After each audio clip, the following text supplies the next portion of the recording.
জঙ্গলে দলমার দামালদের সদর্প উপস্থিতি। তার মধ্যেই শুক্রবার থেকে শুরু হচ্ছে এবছরের মাধ্যমিক পরীক্ষা।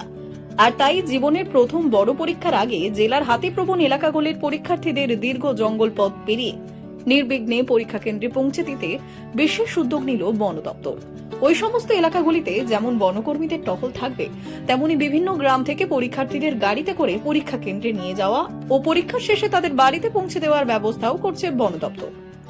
মাধ্যমিক পরীক্ষা শুরু হচ্ছে, সেই জন্য আমাদের এখানে যেই জঙ্গলগুলোতে হাতি আছে সেই জঙ্গল লাগোয়া রাস্তাগুলো দিয়ে যাতে মাধ্যমিক পরীক্ষার্থীরা মানে কোনো অসুবিধা না হয় তাদের যাওয়ার জন্য সমস্ত রকম ব্যবস্থা থাকছে।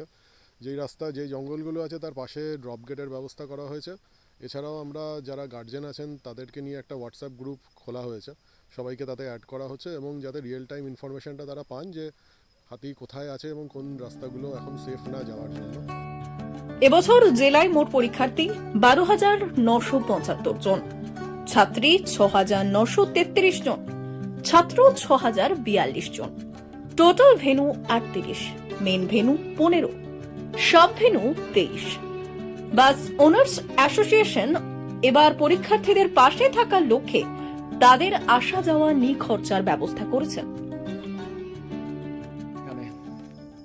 হাতির জন্য চেকপোস্ট বানা হচ্ছে, আর সামনে আগামীকাল পরীক্ষার তার জন্য এটা শতাংশ কাজ জন্য এই চেকপোস্টটা করা হয়েছে।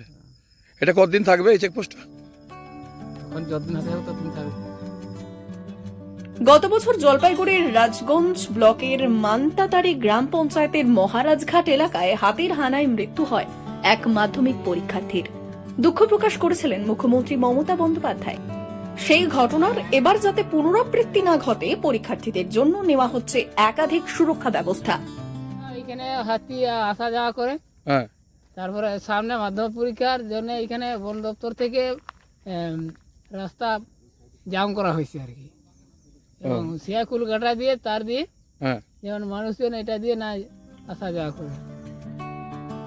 জেলার জঙ্গলের নিকটবর্তী এলাকায় হাতির হানা থেকে পরীক্ষার্থীদের সুরক্ষা প্রদানে নেওয়া হলো একাধিক ব্যবস্থা। হাতিপ্রবণ এলাকাগুলিতে মাধ্যমিক পরীক্ষার্থীদের সুরক্ষার কথা ভেবে জেলা প্রশাসনের সঙ্গে আলোচনার ভিত্তিতে যাতায়াতের জন্য গাড়ি সহ প্রয়োজনীয় সব ধরনের ব্যবস্থা গ্রহণ করা হয়েছে। বন দপ্তরের পক্ষ থেকে পরীক্ষা শুরু ও শেষের 1 ঘন্টা আগেই হাতির অবস্থান জানিয়ে দেওয়া হবে। এছাড়াও ওই এলাকার সমস্ত জঙ্গলে শর্টকাট রাস্তায় যাতায়াতের উপর নিষেধাজ্ঞা জারি করা হয়েছে।